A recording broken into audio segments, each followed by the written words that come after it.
नमस्कार दोस्तों, स्वागत है आप सभी का आपके अपने YouTube चैनल ऑब्जेक्टिव सेंटर पर। जैसा कि यहाँ पर आप लोग देख पा रहे होंगे, हमारा NPCIL का ऑफिशियल प्रीवियस ईयर का पेपर है, जो कि ये पेपर हुआ था। ये हमारा स्टेज सेकंड का पेपर है, जिसका कि एग्जाम डेट था 11/6/2019। तो 11/6/2019 की ये हमारा ऑफिशियल पेपर है, जो कि NPCIL का है। तो इस समय जो आपसे क्वेश्चन पूछे जाएंगे, जो आपका एग्जाम होने वाला है इस महीने में, तो इसी तरह से इसी बेस पर क्वेश्चन पूछे जाएंगे। तो देखिए, इसके लिए आपको जो समय प्रोवाइड किया जाएगा, एडवांस टेस्ट जो आपका है से पेपर सेकंड है, उसके लिए आपको 120 मिनट यानी कि 2 घंटे का आपको समय प्रोवाइड किया जाएगा। मैक्सिमम ये 150 नंबर का आपका पेपर होगा, जिसमें आपके रहेंगे 50 क्वेश्चन। देख सकते हैं इसमें कुल 50 क्वेश्चन रहेंगे। एक क्वेश्चन अगर आप सही करेंगे तो आपको 3 नंबर दिया जाएगा। एक क्वेश्चन अगर आप गलत करेंगे तो आपका 1 अंक काट लिया जाएगा। ठीक, तो आपका इसमें माइनस मार्किंग भी आपका होगा। तो ये हो गया। अब देखिए, इलेक्ट्रीशियन ट्रेड का ये हमारा पेपर है। तो ITI बेस पर स्टिपेंडियरी ट्रेनिंग कैटेगरी सेकंड जो इलेक्ट्रीशियन ट्रेड है मेंटेनर का, ITI मेंटेनर का, उसी का ये हमारा पेपर है। तो इसमें हम लोग देखेंगे किस तरह से पिछले साल क्वेश्चन पूछे गए थे। ठीक, तो चलिए स्टार्ट करते हैं। यहाँ पर देखिए, पहला क्वेश्चन कह रहा है, in Indian mains supply voltage used for domestic electric appliances in dot dot dot volt. Bharat में घरेलू विद्युत उपकरणों के लिए उपयोग किया जाने वाला मेंस सप्लाई वोल्टेज कितने वोल्ट का होता है। तो देखिए, जो हम लोगों के घरों में यूज किया जाता है मेंस सप्लाई वोल्टेज, वो हमारा वोल्टेज रहता है 220 वोल्ट का। ठीक, तो यहाँ पर हमारा करेक्ट आंसर जो है ऑप्शन नंबर ए 220 वोल्ट। ठीक, अब देखिए हमारा अगला क्वेश्चन है, कह रहा है दूसरे नंबर क्वेश्चन कि single phase induction motor is made self started by using, यानी कि सिंगल फेज इंडक्शन मोटर में किसका उपयोग करके स्व प्रारंभ किया जा सकता है। तो देखिए, सिंगल फेज इंडक्शन मोटर में हम लोग जिसको उपयोग करके सेल्फ स्टार्ट कर सकते हैं, वो हमारा रहता है कैपेसिटर। तो कैपेसिटर की सहायता से हम लोग क्या कर सकते हैं कि जो सिंगल फेज इंडक्शन मोटर होता है, उसका उपयोग करके हम लोग संधारित्र का उपयोग करके सेल्फ स्टार्टर बना सकते हैं। ठीक, तो ये हो गया दूसरे का यहाँ पर बी आंसर। देखिए, यहाँ पर तीसरा क्वेश्चन कह रहा है which of the following is used for short circuit protection of electrical circuit, यानी कि विद्युत सर्किट के शॉर्ट सर्किट सुरक्षा के लिए निम्न में से किसका उपयोग किया जाता है। ऑप्शन है रेजिस्टेंस ओवरलोड रिले, कॉन्टैक्टर, इसके बाद है फ्यूज। तो देखिए, विद्युत सर्किट की शॉर्ट सर्किट सुरक्षा के लिए हम लोग जिसका उपयोग करते हैं, वो हमारा रहता है फ्यूज। तो फ्यूज नाम से यह स्पष्ट होगा कि फ्यूज का प्रयोग हम लोग शॉर्ट सर्किट से बचने के लिए ही हम लोग यूज करते हैं। ठीक, चौथा क्वेश्चन यहाँ पर कह रहा है the unit of capacitance is, यानी कि जो संधारित्र होता है उसकी इकाई क्या होती है। तो देखिए, जो संधारित्र की इकाई होती है वो होता है हमारा फैराडे। तो संधारित्र की इकाई होता है फैराडे, फैराड या फैराडे। तो फैराड हो गया। तो संधारित्र की इकाई होता है फैरड। तो ये हो गया हमारा फैरड। तो 4 का हमारा बी आंसर करेक्ट हो जाएगा। जो एम्पियर होता है ये हमारा धारा का होता है, आपको भी पता होगा, ये होता है हमारा धारा का, ठीक, करंट का। और ये वोल्ट जो ये होता है हमारा विभव का। ठीक, देखिए यहाँ पर हमारा पांचवा क्वेश्चन कह रहा है electrolyte is used in lead acid battery. सीसा एसिड बैटरी में किसको उपयोग किए करते हैं हम लोग विद्युत अपघटन के रूप में। ठीक, तो सीसा एसिड बैटरी में हम लोग जो विद्युत अपघट्य के रूप में यूज करते हैं उसका नाम क्या होता है। तो देखिए, जो हम लोग लेड एसिड बैटरी में यूज करते हैं इलेक्ट्रोलाइट के रूप में, वो हमारा रहता है H2SO4, यानी कि सल्फ्यूरिक अम्ल रहता है। ठीक, यहाँ पर पांचवें का बी आंसर करेक्ट हो जाएगा। देखिए, यहाँ पर छठा क्वेश्चन कह रहा है what is the voltage rating of single dry cell zinc carbon, यानी कि कह रहा है एक शुष्क सेल जस्ता कार्बन का वोल्टेज कितना होता है। तो देखिए, जस्ता कार्बन का जो वोल्टेज होता है वो रहता है हमारा 1.5 वोल्ट, यानी कि 1.5 वोल्ट। यहाँ पर हमारा करेक्ट आंसर हो जाएगा ऑप्शन नंबर ए। देखिए, यहाँ पर सातवां क्वेश्चन कह रहा है the equivalent resistance of 3 resistance each of 3 ohm connected in parallel will be dot dot dot ohm. कह रहा है समांतर में जुड़े प्रत्येक 3 ओम के 3 प्रतिरोधों का समतुल्य प्रतिरोध कितना होगा। तो देखिए, इसका जो समतुल्य प्रतिरोध होगा, अगर वो कह रहा है कि समानांतर में जुड़े हैं 3 ओम के 3 प्रतिरोध, तो अगर समानांतर में है तो आपको पता होना चाहिए कितना होगा। तो इसके लिए जो हम लोग फार्मूला यूज करते हैं कि 1 बाई टोटल आर रहता है 1/r equal to 1/r1 plus 1/r2 plus 1/r3, ये रहता है। इस फार्मूले से अगर हम लोग यूज करके अगर मान निकालेंगे तो देखिए प्रत्येक का कितना है 1/3 प्लस 1/3 प्लस 1/3। अब ये टोटल कितना हो जाएगा 1/r इक्वल टू 3/3 यानी कि 1/1 आ जाएगा। तो r इक्वल टू कितना आ जाएगा 1 ओम। यहाँ पर हमारा करेक्ट आंसर क्या हो जाएगा 1 ओम। देख सकते हैं यहाँ पर ऑप्शन नंबर डी 7वें, यहाँ पर हमारा डी आंसर करेक्ट हो जाएगा। ठीक, तो ये हो गया हमारा। अब चलिए चलते हैं अगले क्वेश्चन पर। अगला क्वेश्चन कह रहा है यहाँ पर, तो ये हो गया हमारा आठवां क्वेश्चन अब कि how many minimum diode are required in full wave bridge rectifier. कह रहा है कि फुल वेव ब्रिज रेक्टिफायर में न्यूनतम कितने डायोड की आवश्यकता होती है। तो देखिए फुल वेव ब्रिज रेक्टिफायर में जो न्यूनतम डायोड की आवश्यकता होती है वो रहता है 4। तो फुल वेव ब्रिज रेक्टिफायर में न्यूनतम 4 डायोड की आवश्यकता होती है। तो 8 का यहाँ पर सी आंसर करेक्ट हो जाएगा। अब यहाँ पर है 9वां क्वेश्चन, कह रहा है which one of the following is not an insulator. निम्न में से कौन सा एक इंसुलेटर या अवरोधक नहीं है या कुचालक नहीं है। ठीक, तो देखिए अब्रक, ग्रेफाइट, प्लास्टिक और पोर्सिलीन, इसमें जो अवरोधक नहीं है वही आपको बताना है। तो देखिए जो हमारा अब्रक होता है, अब्रक हमारा इंसुलेटर है, प्लास्टिक भी इंसुलेटर और पोर्सिलीन भी इंसुलेटर है, जबकि हमारा जो ग्रेफाइट है ये हमारा इंसुलेटर नहीं है। ठीक, अब देखिए 10वां क्वेश्चन यहाँ पर कह रहा है which of the following electrical machine has highest efficiency. निम्नलिखित में से किस विद्युत उपकरण में सर्वाधिक दक्षता है। तो देखिए जिस विद्युत उपकरण में सर्वाधिक दक्षता होती है वो हमारा रहता है ट्रांसफार्मर। तो ट्रांसफार्मर में की जो दक्षता होती है वह ज्यादा होती है। अब देखिए यहाँ पर 11 नंबर का क्वेश्चन कह रहा है what parameter does not change from input to output of a power transformer. एक पावर ट्रांसफार्मर के इनपुट से आउटपुट तक कौन सी मात्रा परिवर्तित नहीं होती है। तो ऑप्शन है current, voltage, frequency, all of these. तो देखिए पावर ट्रांसफार्मर के इनपुट से आउटपुट तक जो मात्रा परिवर्तित नहीं होती है वो हमारा रहता है फ्रीक्वेंसी, यानी कि जो आवृत्ति होता है वो हमारा चेंज नहीं होता है। बाकी करंट और वोल्टेज ये सब हमारे परिवर्तित हो सकते हैं पावर ट्रांसफार्मर के इनपुट से आउटपुट तक। ठीक, अब देखिए 12 नंबर का क्वेश्चन है, यहाँ पर कह रहे हैं the squirrel cage induction motor has which number of slip ring. यानी कि स्क्वायरल केज इंडक्शन मोटर में कितने स्लिप रिंग होते हैं। तो देखिए जो स्क्वायरल केज इंडक्शन मोटर होता है उसमें जो स्लिप रिंगों की संख्या होती है वो होता है 0। तो यानी कि उसमें स्क्वायरल केज इंडक्शन मोटर में कोई भी स्लिप रिंग नहीं होती है। तो 12 का यहाँ पर ए आंसर करेक्ट हो जाएगा। 13 नंबर का क्वेश्चन यहाँ पर कह रहा है wire is used to prepare electrical heater. बिजली का हीटर तैयार करने के लिए किस तार का उपयोग किया जाता है। तो देखिए बिजली का हीटर अगर आपको तैयार करना है तो उसके लिए हम लोग यूज करते हैं नाइक्रोम का तार। तो नाइक्रोम का तार हम लोग यूज करते हैं बिजली का हीटर तैयार करने के लिए। तो 13 का यहाँ पर सी आंसर करेक्ट हो जाएगा।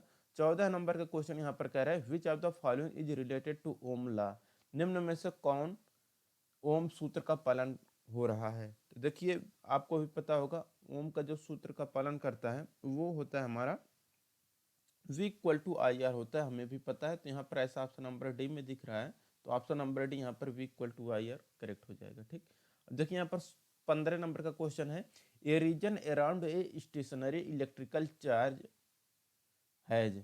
यानी कि स्थिर विद्युत चार्ज वाले क्षेत्र में क्या होता है। तो देखिए जो स्थिर विद्युत चार्ज वाले क्षेत्र में क्या होता है कि आपका इलेक्ट्रिक फील्ड होता है, यानी कि विद्युत क्षेत्र होता है। ठीक, 16 नंबर क्वेश्चन है which induction motor will be largest in size. कौन सी इंडक्शन मोटर आकार में सबसे बड़ी होती है। तो देखिए जो इंडक्शन मोटर आकार में सबसे बड़ी होती है वो होता है हमारा कि 45 किलोवाट और 975 आरपीएम। ये जो है इन तीनों ऑप्शन में ये सबसे बड़ा इंडक्शन मोटर होगा आकार में। ठीक, तो यहाँ पर आपका ये हो जाएगा। ठीक, तो जिसका आरपीएम कम होगा, यहाँ पर देख सकते हैं ये 45 किलोवाट 45 किलोवाट 45 किलोवाट सभी में सेम है। तो जिसका आरपीएम कम होगा उस इंडक्शन मोटर का आकार सबसे बड़ा होगा। देख सकते हैं 975 का सबसे बड़ा होगा आकार, सबसे छोटा किसका हो जाएगा तो 2975 वाले का हो जाएगा। ठीक, तो ये हो गया आपका 16 नंबर का क्वेश्चन कंप्लीट। अब देखिए 17 नंबर का क्वेश्चन कह रहा है which one of the following is not a part of transformer, निम्नलिखित में से कौन सा ट्रांसफार्मर का भाग नहीं है। ऑप्शन है टैंक, कंजर्वेटर, रेडिएटर और एक्साइटर। तो देखिए जो ट्रांसफार्मर का भाग नहीं है वो है हमारा एक्साइटर। तो एक्साइटर क्या है, हमारा ट्रांसफार्मर का भाग नहीं है। तो 17 का यहाँ पर हमारा डी आंसर करेक्ट हो जाएगा। अब देखिए यहाँ पर हमारा 18 नंबर का क्वेश्चन है, कह रहा है formula for synchronous speed in RPM is, RPM में सिंक्रोनस गति के लिए सूत्र कौन सा होता है। तो देखिए आरपीएम में सिंक्रोनस गति के लिए जो फार्मूला हम लोग यूज करते हैं वो फार्मूला हमारा रहता है कि 120F/P। तो 120F/P, तो 18 के यहाँ पर बी आंसर करेक्ट हो जाएगा। अब यहाँ पर देखिए 19 नंबर का क्वेश्चन कह रहा है कि solar panel uses dot dot dot plate for electricity generation, विद्युत उत्पादन के लिए सौर पैनल किस प्लेट का उपयोग करता है। तो देखिए विद्युत उत्पादन के लिए सौर पैनल जो इस प्लेट को यूज करता है वो रहता है हमारा फोटोवोल्टाइक्स। तो फोटोवोल्टाइक यहाँ पर हमारा करेक्ट आंसर हो जाएगा ऑप्शन नंबर सी। अब यहाँ पर है हमारा 20 नंबर का क्वेश्चन। 20 नंबर का क्वेश्चन यहाँ पर कह रहा है कि copper loss is proportional to, जो कापर लॉस होता है किसके अनुपातिक होता है। तो देखिए जो कापर लॉस होता है यह धारा के स्क्वायर के समानुपाती होता है। तो धारा के स्क्वायर के समानुपाती होगा, तो 20 के यहाँ पर बी आंसर करेक्ट हो जाएगा। 21 नंबर का क्वेश्चन कह रहा है, यहाँ पर कह रहा है capacity of battery is expressed in, जो बैटरी की क्षमता होती है हम लोग किस में व्यक्त करते हैं। तो देखिए जो बैटरी की क्षमता होती है उससे हम लोग व्यक्त करते हैं एम्पियर हावर में। तो एम्पियर हावर यहाँ पर हमारा करेक्ट आंसर हो जाएगा ऑप्शन नंबर सी, एम्पियर हावर। अब देखिए यहाँ पर 22 नंबर का क्वेश्चन कह रहा है a switch is always connected in series with, एक स्विच को हमेशा किसके साथ श्रृंखला में जोड़ा जाता है। तो देखिए जो स्विच होता है इसको हम लोग जो श्रृंखला में जोड़ते हैं वो फेज वायर के साथ श्रृंखला में जोड़ते हैं। ठीक, तो यहाँ पर ऑप्शन नंबर बी करेक्ट हो जाएगा कि एक स्विच को हमेशा फेज तार के श्रृंखला में जोड़ा जाता है। अब यहाँ पर अगला क्वेश्चन अगर हम लोग देखें तो 23 नंबर का क्वेश्चन है। यहाँ पर कहा क्या है which type of wiring shall be done where mechanical and fire safety is required, जहां यांत्रिक और अग्नि सुरक्षा की आवश्यकता है वहां किस प्रकार के वायरिंग का उपयोग किया जाता है। तो देखिए जहां यांत्रिक और अग्नि सुरक्षा की आवश्यकता होती है वहां पर जो हम लोग वायरिंग यूज करेंगे वह वायरिंग हमारा रहता है कंड्यूट, यानी कि नलिका वायरिंग रहता है। तो नलिका वायरिंग रहता है यांत्रिक और अग्नि सुरक्षा के लिए। ठीक, अब देखिए अगला जो क्वेश्चन है हमारा 24 नंबर का कह रहा है which amount of heat will be generated in a filament of resistance of 2 ohm when 2 ampere current passes through it. कह रहे 2 एम्पियर विद्युत धारा 2 ओम प्रतिरोध फिलामेंट में से गुजरती है तब ऊष्मा की मात्रा कितनी होगी। तो ऊष्मा की यहाँ पर जो मात्रा आएगी ये आपका आएगा 8 वाट। तो 24 का यहाँ पर सी आंसर करेक्ट हो जाएगा 8 वाट। कैसे आएगा इसके बारे में हम लोग देख लेते हैं। तो देखिए दोस्तों आपको एक फार्मूला होगा जो हीट इक्वल टू होता है, ये होता है I²R/T होता है। यहाँ पर देखिए टी दिया नहीं है, तो जो टी अगर नहीं दिया है तो यहाँ पर टी का मान हम लोग 1 रख देंगे। हमें पता है जो धारा आई है आई का मान यहाँ पर 2 दिया गया है, आर का मान भी हमारा 2 दिया गया है। तो यहाँ पर देखिए I² करेंगे तो यानी कि 2² इंटू आर का मान 2 है इंटू टी का मान दिया नहीं तो हम लोग इसे 1 मानेंगे। तो देखिए यहाँ पर ये आपका हो गया कि 2 का स्क्वायर इंटू 2 यानी कि 2 दूनी 4 दूनी 8। तो यहाँ पर आपका 8 वाट ये हो जाएगा। ठीक, अब देखिए अगला क्वेश्चन है 25 नंबर का, कह रहा है इन 3 phase star connection phase voltage is dot dot dot times line voltage. कह रहे 3 फेज स्टार कनेक्शन में फेज वोल्टेज लाइन वोल्टेज का कितना गुना होता है। तो देखिए 3 फेज स्टार कनेक्शन में जो फेज वोल्टेज होता है या लाइन वोल्टेज का क्या होता है कि 0.577 गुना होता है।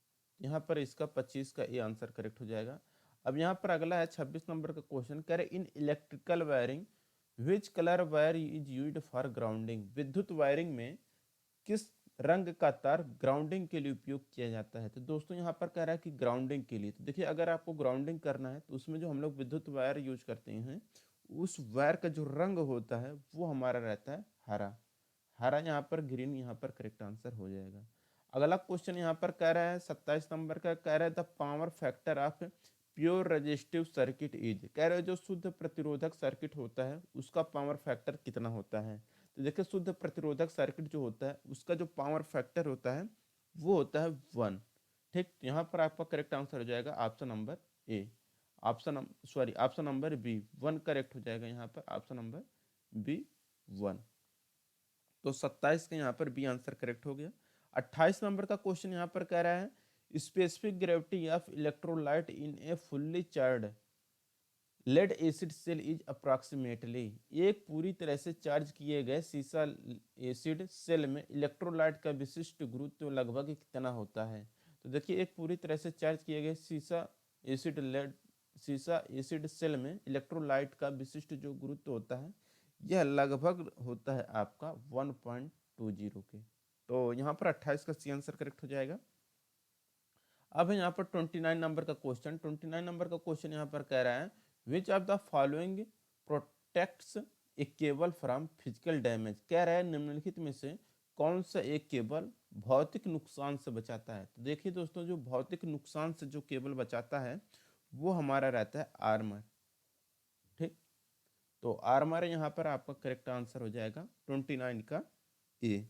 30 नंबर क्वेश्चन है which among following is active component, निम्न में से कौन सा एक सक्रिय घटक है। तो देखिए दोस्तों यहाँ पर सक्रिय घटक की बात की गई है। तो देखिए जो सक्रिय घटक होता है वो है हमारा ट्रांजिस्टर। ट्रांजिस्टर क्या है हमारा सक्रिय घटक है। ठीक, 31 नंबर का क्वेश्चन है phase difference between three phase of balanced three phase system is, कह रहे संतुलित तीन फेज प्रणाली के तीनों फेज के बीच जो कोणीय अंतर होता है वह कितने डिग्री का होता है। तो देखिए जो थ्री फेज सिस्टम होता है उसमें जो फेज डिफरेंस होता है तीनों के बीच में वो जो एंगल होता है वो एंगल रहता है 120 डिग्री। तो यहाँ पर आपका सी आंसर करेक्ट हो जाएगा 120 डिग्री। 32 नंबर क्वेश्चन है कि synchronous speed of a three phase 4 pole 50 hertz induction motor is, कह रहे तीन phase 4 pole 50 hertz induction motor की जो सिंक्रोनस स्पीड होता है वह कितना होता है। तो यह सिंक्रोनस स्पीड होता है आपका 1500 आरपीएम। अब ये 150 आरपीएम कैसे आएगा। तो दोस्तों आपको पता होगा कि जो सिंक्रोनस गति होता है ये होता है आपका 120 F/p। ठीक, तो यहाँ पर इस फार्मूले का हम लोग यूज करेंगे तो 120 हो जाएगा। एफ यहाँ पर फ्रीक्वेंसी यानी कि कितना दिया है 50 हर्ट्ज, तो ये 50 हो गया बटे, अब देखिए यहाँ पर पी यानी कि नंबर ऑफ पोल यहाँ पर कितने हैं 4। इसको जब हम लोग कट करेंगे तो यहाँ पर देखिए इसको हम लोग काटेंगे तो इसको 2 से सबसे पहले काटिए, 2 से कट जाएगा 4, 2 से कटेगा यहाँ पर 25 आ जाएगा। अब फिर इसको 2 को हम लोग फिर से काटेंगे तो यहाँ पर हमारा 60 आ जाएगा। ठीक, अब देखिए यहाँ पर हमारा कितना आंसर आ जाएगा 60 गुणे 25 करेंगे तो ये हमारा कितना आ जाएगा। अब देखिए एक तो हमारे 0 है और 25 छक्का 150 हो जाएगा हमारा, यानी कि 1500 आरपीएम आ जाएगा हमारा। ठीक, 1500 आरपीएम यहाँ पर आप लोग देख सकते हैं हमारा आ चुका है और यहाँ पर हमारा ए आंसर करेक्ट हो जाएगा। ठीक, अब देखिए यहाँ पर है हमारा 13 नंबर का क्वेश्चन, 33 नंबर का क्वेश्चन कह रहा है power factor of an AC circuit is dot dot dot where theta is phase angle, किसी एसी परिपथ का पावर फैक्टर कितना होगा जहां थीटा फेज एंगल है। ठीक, तो यहाँ पर आपका जो करेक्ट आंसर हो जाएगा वो होगा आपका cos theta. Cos theta correct answer होगा, किसी ऐसी परिपथ का पावर फैक्टर कास थीटा है जहाँ थीटा फेज कोण है। ठीक, अब यहाँ पर देखिए 34 नंबर का क्वेश्चन कह रहा है कि limiting temperature of F class insulating material is, जो एफ श्रेणी का इंसुलेटर का प्रतिबंधक तापमान होता है वह कितना होता है। तो ये होता है आपका 155 डिग्री सेल्सियस। तो यहाँ पर आपका डी आंसर करेक्ट हो जाएगा 34 का डी। देखिए यहाँ पर अगला क्वेश्चन हमारा 35 नंबर का। 35 नंबर का क्वेश्चन यहाँ पर कह रहा है 1 horse power is equal to कितना एचपी होता है। देखिए 1 हॉर्स पावर इक्वल टू होता है 746 वाट के। ठीक, आपको भी पता होगा, तो यहाँ पर हमारा बी आंसर करेक्ट हो जाएगा। 1 horse power equal to 746 watt. 36 number question है when two equal resistor are connected in series equivalent resistance is 8 ohm 8 ohm and when connected in parallel equivalent resistance becomes 2 ohm. Value of each resistor in ohm is। जब दो समान प्रतिरोधों को श्रृंखला में जोड़ा जाता है तो समतुल्य प्रतिरोध 8 ओम होता है, और जब समानांतर में जोड़ा जाता है तो समतुल्य प्रतिरोध 2 ओम होता है। प्रत्येक में प्रतिरोध का मान क्या है। तो दोस्तों आपको ऑप्शन से ही पता चल गया होगा कि श्रृंखला में जब हम लोग प्रतिरोध टोटल जोड़ते हैं तो यहाँ पर देखिए, अगर हम लोग श्रृंखला में जोड़ते हैं तो ये हमारा अगर 4 है और दोनों इक्वल भी हैं, सॉरी यहाँ पर 8 हैं, तो जब 8 हैं तो 8 हमारा कैसे आएगा, जब दोनों इक्वल होंगे तो एक 4 होगा, दूसरा भी 4 होगा, क्योंकि दोनों इक्वल हैं तो 4 4। और जब हम लोग, ये सीरीज की बात हो गया, तो ये सीरीज की बात हो गया।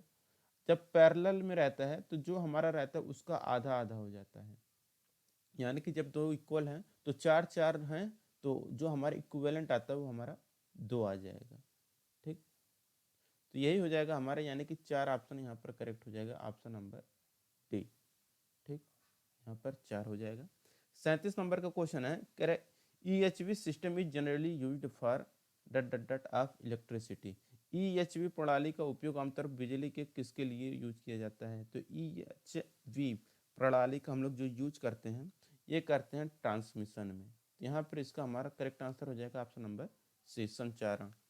38 नंबर क्वेश्चन है कि positive plate of lead acid cell is made of.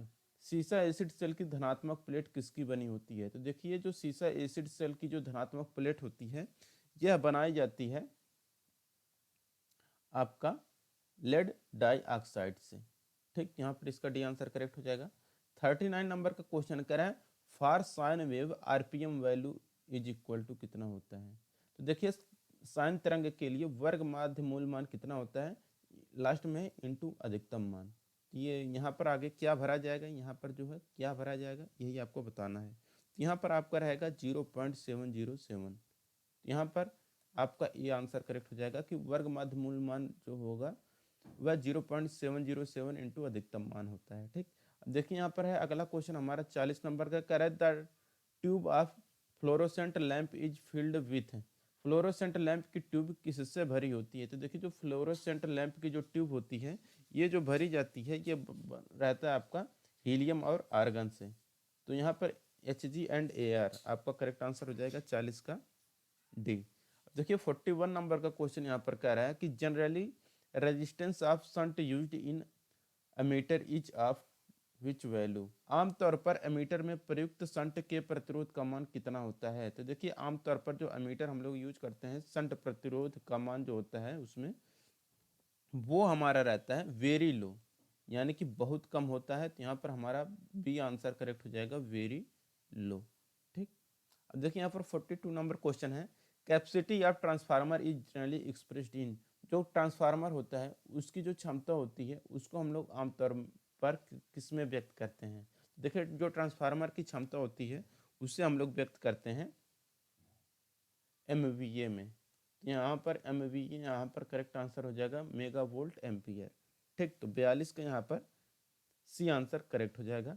अब देखिए यहाँ पर अगला क्वेश्चन हमारा 43 नंबर का, which is used for controlling the temperature of electric iron. यानी कि विद्युत इस्त्री के तापमान को नियंत्रित करने के लिए किसका उपयोग किया जाता है। तो इसके लिए किया जाता है थर्मोस्टेट का प्रयोग। तो थर्मोस्टेट यहाँ पर हमारा करेक्ट आंसर हो जाएगा 43 का ए। 44 नंबर क्वेश्चन है conductor is used for commercial transmission line. व्यावसायिक ट्रांसमिशन लाइन में किसको कंडक्टर के रूप में किसको इस्तेमाल करते हैं। ठीक, यानी कि व्यावसायिक ट्रांसमिशन लाइन में कंडक्टर के रूप में हम लोग जो इस्तेमाल करते हैं वो हमारा रहता है एल्युमिनियम। ठीक, तो 44 की यहाँ पर हमारा बी आंसर करेक्ट हो जाएगा एल्युमिनियम। ठीक, अब देखिए यहाँ पर 45 नंबर क्वेश्चन है, कह रहा है यहाँ पर slip of the induction motor eight stand still is, स्थिर अवस्था में इंडक्शन मोटर की स्लिप रिंग कितनी होती है। तो देखिए स्थिर अवस्था में इंडक्शन मोटर की जो स्लिप होती है वो होती है 1। यहाँ पर 1 करेक्ट आंसर हो जाएगा। 46 नंबर क्वेश्चन है कि multimeter is used to measure, यानी कि मल्टीमीटर का उपयोग किसको मापने के लिए करते हैं। तो देखिए दोस्तों मल्टीमीटर का प्रयोग हम लोग वोल्टेज, करंट और रजिस्टर इन सभी को मापने के लिए करते हैं। तो यहाँ पर हमारा डी आंसर करेक्ट हो जाएगा, ऑल ऑफ दीज। ठीक, तो ऑल ऑफ दी यहाँ पर 46 का डी आंसर करेक्ट हो जाएगा। 47 नंबर क्वेश्चन है, A1500 है, W split air conditioner operates 12 hour in a day, how much unit will be consumed in 1 month assuming 30 days in a month. एक 1500 वाट split air conditioner एक दिन में 12 घंटे संचालित होता है, एक महीने में विद्युत इकाइयों की खपत कितनी होगी। तो देखिए अब देखिए यहाँ पर जो हमारा फार्मूला होता है वो होता है हमारा वाट घंटा बटे 1000। वाट कितना है, तो देखिए यहाँ पर वाट हमारा 1500 वाट है, गुणे घंटा कितना है 12, लेकिन यहाँ पर कह रहा है कि डेली 30 दिन, एक महीने का आपको बताना है, तो डेली 30 दिन हो जाएगा। यहाँ पर डेली 12 घंटे चलेगा तो 30 दिन तक चलेगा, तो यहाँ पर 1500 गुणे 12 गुणे 30 हो जाएगा, बटे कितना हो जाएगा 1000। अब देखिए यहाँ पर 3 जीरो ये हमारा कट जाएगा, 3 जीरो जब कटेगा यहाँ पर तो 12 3 36 यहाँ पर हो जाएगा। तो देखिए 15 गुणे 36 जब आप लोग गुणा करेंगे तो ये हमारा हो जाएगा 540। तो 47 के यहाँ पर करेक्ट आंसर हो जाएगा ऑप्शन नंबर सी। अब देखिए अगला क्वेश्चन है यहाँ पर 48 नंबर का कि commutator is the part of, commutator किसका एक हिस्सा है। तो देखिए जो कम्यूटेटर होता है ये हमारा हिस्सा होता है डीसी मोटर का। यहाँ पर इसका ए आंसर करेक्ट हो जाएगा, जो कम्यूटेटर है ये हमारा डीसी मोटर का हिस्सा है। 49 नंबर क्वेश्चन है, which of the following material has highest dielectric strength, निम्नलिखित में से किस पदार्थ में उच्चतम प्रवैद्युत क्षमता होती है। देखिए जिस पदार्थ में उच्चतम प्रवैद्युत क्षमता होती है वो हमारा रहता है SF6 गैस। तो SF6 गैस में उच्चतम प्रवैद्युत क्षमता होती है। 50 नंबर क्वेश्चन है, सीटी इज यूज्ड फॉर मेजरिंग, सीटी का उपयोग किसको मापने के लिए करते हैं। तो देखिए सीटी का उपयोग हम लोग यूज करते हैं करंट को मापने के लिए। तो दोस्तों यहाँ पर हमारा ये पेपर कंप्लीट होता है, और देखिए यही हमारा था जो पेपर था इलेक्ट्रीशियन ट्रेड का, जो कि 11/6/2019 को ये पेपर हुआ था। ऑफिशियल पेपर था ये NPCIL का। वीडियो अगर अच्छा लगा हो वीडियो को लाइक करिए, अपने दोस्तों के साथ शेयर करिए। मिलेंगे नेक्स्ट वीडियो में, थैंक यू।